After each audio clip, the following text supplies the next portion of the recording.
All right, hello. Welcome back to another episode of Fade Yaps. Today we're gonna be talking about a topic related to Manwha with a Sonic cross world in the background. And yeah, that's kind of it, honestly. So the topic today is asked by Kaiser, who asks, "What kind of manhwa/manga do you like to read?"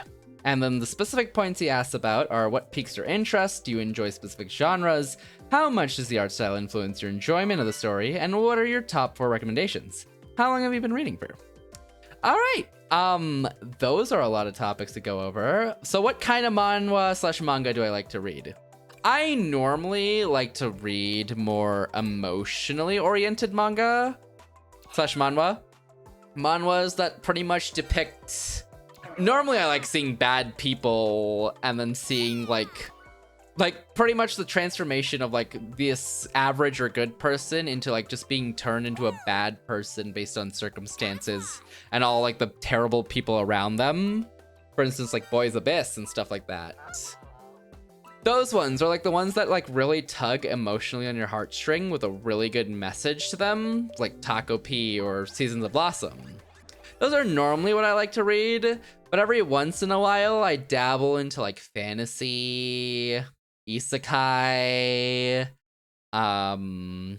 stuff like that once in a while too. But the types of like isekai and fantasy I like also exhibit like those parts of storytelling with like flawed characters who are like one way, but like that's not who they are, you know, like they depict like these flaws these characters have in even in like these isekai, and it's like they're not something too present that you notice, but then they like turn into something that gets more and more present, and then it's like you realize them more and more as they make mistakes.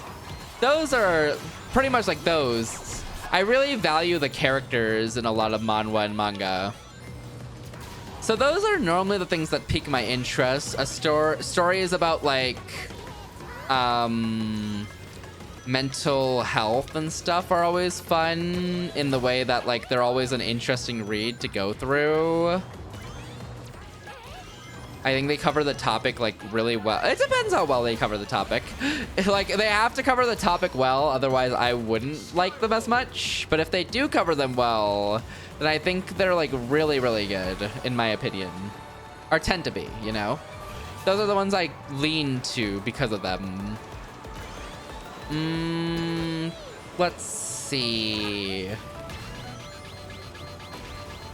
So yeah, I guess I can enjoy a fantasy/isekai, but most of the time, I don't know what to call it. It's like slice of life, except with terrible people. I think it'd be drama. I really like trauma-oriented manhwas and mangas. But like not light drama, like that super insane type of drama that you wouldn't be like, that you're like, damn, I hate everyone here, but I can't stop reading or seeing what happens because it's really interesting and there's a lot of things that could lead to a lot of other things in what could be terrible ways or good ways, depending on how the characters make decisions. So yeah, I think those really tend to peak. In terms of art style, I think art style tends to matter a lot to me normally. Not always a lot, to the point where it's like, I like the art. The art can be like average or okay. And if the story seems very good, I'll just read it, right? But with like lower than average art, I guess, I'd say if it doesn't hook me fast enough or I didn't get it from a recommendation, it's hard to stick with it. So art's that like good hook, the good initial hook to get me like really into it. But after that, the art can fall apart, and if the storytelling's still like really good, I'm kind of just stuck with it, you know? My top 4 recommendations. Actually, I'll get back to that. How long have I been reading for? Reading's tough because I want to say I started recently. Technically, I picked up some webtoons here and there before, like even during when I was really just into anime. But webtoons are kind of like, yeah, I wasn't like consistent with reading, you know? So it's kind of hard to say I'd count those. I want to say since maybe not counting like the one-off webtoons and when I really just got into reading a lot more stuff, I'd say it'd be 2021 or late 2022. Sorry, late 2020, not 2022. I went in the future. I think it's mid 2021 or late 2022 though, or 2020. Sorry, god damn it, late 2020 or like middle 2021, somewhere in that range is when I started reading. And it started with Oshi no Ko on a recommendation before it got kind of weird, and then Boys Abyss afterward. In terms of top 4 recommendations, that's kind of tough because there's a lot I'd say I really enjoy. Number 1 has to be T-Bait, The Beginning After the End. That story hooked me well enough that I read the novel, which I still need to finish up the last couple of chapters on, but I did read the novel. Let's see. Then I think I'd give it to Seasons of Blossom. Seasons of Blossom genuinely made me ugly cry in terms of storytelling and events that happened and how well they handled certain things that they address in the storyline. I think their portrayal and the way they chose to handle it was very mature and very well done in a way that's like just kind of nice to read and sometimes heartbreaking to read as well.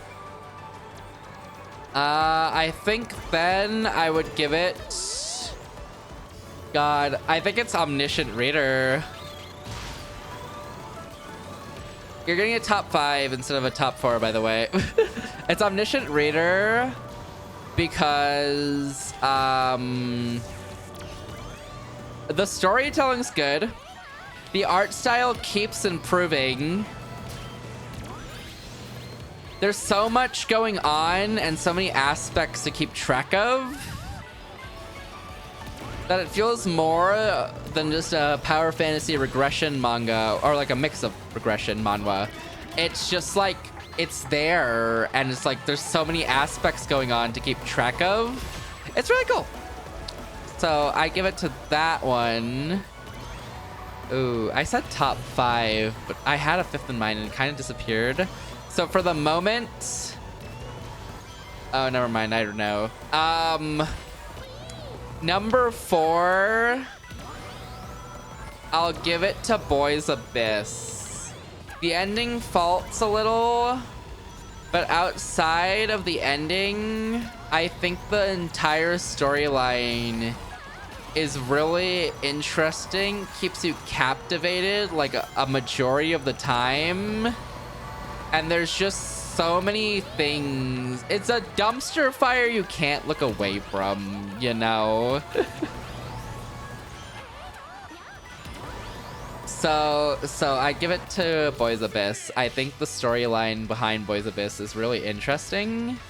And just like the constant want for things to get better and they don't really makes you want to keep reading. Okay. I would give the last one to Taco P, but I genuinely think the anime is a better experience than the manga. The manga is still fantastic, by the way, but I'd just say the anime is even better than the manga. And since I'm only recommending manhwa/manga and not anime, I have to not give it to Taco P for now. but honorable mention Takopi. Just watch the anime. It's so good. If you can handle the hard subject matter it deals with, because it is a lot to deal with. It is not forgiving if you are not in a good state of mind. So what my 5th recommendation is, because I chose to do a top 5 in this case, this witch of mine. Or yeah, this witch of mine is what I'll give it to. It's a completed manhwa that follows the story of these immortal witches as they try to find love while dealing with their immortality. It's short, it's sweet, it doesn't overstay its welcome, and I think it handles its subject matter really well, while keeping to like this mix of wholesome slice of life sweetness, while also like making sure it gut wrenches you with a sucker punch sometimes. Unforgivingly too. And yeah, there's a lot of honorable mentions. Honestly, it's kind of hard to pick out. These are the ones like in recent time I could say I really liked. Heck, VtuberEN's on the honorable mention, but again, I'd say the anime being a slow burn and the way it's portrayed kind of does better, even though I do like the manga. But yeah, there's just so many. There's a lot of really good media out there in manhwa and manga that I really enjoy, especially the ones that deal with like darker, harder to handle subject matter. I think those are always, when done well, when handled well, are always these interesting little storylines to watch and read through. And every time I bring this up, people say I'm insane. But my explanation for it is genuinely, like, I just love seeing an author's portrayal of darker subject matter and like their opinions on it. Because no author, I mean, I'm sure some authors inspired by others handle it the same, but like most authors handle it so differently compared to others. It's genuinely such a cool experience to see like how each author handles it. On the honorable mentions, and the reason why it didn't make top 5 is because why? Because it's not completed, and it's not really about being completed, it just hasn't managed to like have enough chapters to develop far enough yet that I'm sure it would hit my top 5 for sure, because it's pretty much already there, even with its like low chapter count. But it's I will love you till your dying day. I believe it's like that. I believe the name's at least that or similar to that. But yeah, that one hits well, even though it lacks a lot of chapters for the moment at least. And it's also getting an anime. But yeah, that is kind of my manhwas and mangas I like to read. And yeah, specific genre, anything, drama. Sometimes he's a guy, but drama. I read sports anime too, and sports manga too. But when I say I read sports manga, I read Blue Lock, and that's it. Another honorable mention is my bias gets on the last train. Wholesome vibes, slice of life, actually talking, and God, art is pretty. But yeah, that's kind of it for me, honestly. This one's a shorter topic, and actually the last topic I was given to do. So I appreciate being given a topic like this. Thank you again for suggesting topics. I am out of topics. I'll be kind of just coming up with my own, sort of, from now on until more people suggest topics. If you do want to suggest topics, do so in the Discord, on my Blue Sky, on Twitter, in the YouTube comments. Or if you just enjoyed this, hey, like it, subscribe. Oh, if you have any cool manhwas you like or you think I would enjoy reading in this genre I have described of liking, feel free to suggest it. I like taking suggestions and reading things once in a while. So hey, if you got something, feel free to send it in to me. And yeah, that's kind of it. Thank you for watching. This was a shorter one, but I do appreciate you sticking by. And yeah, I'll catch you in the next episode of Fade Yaps. I think this was 8, and I could be wrong, but next week will be 9, maybe. Or I could still be wrong. But yeah, thank you for watching. I'll catch you later. Goodbye, everybody. Take care of yourself, and I'll see you later. Goodbye, goodbye, goodbye.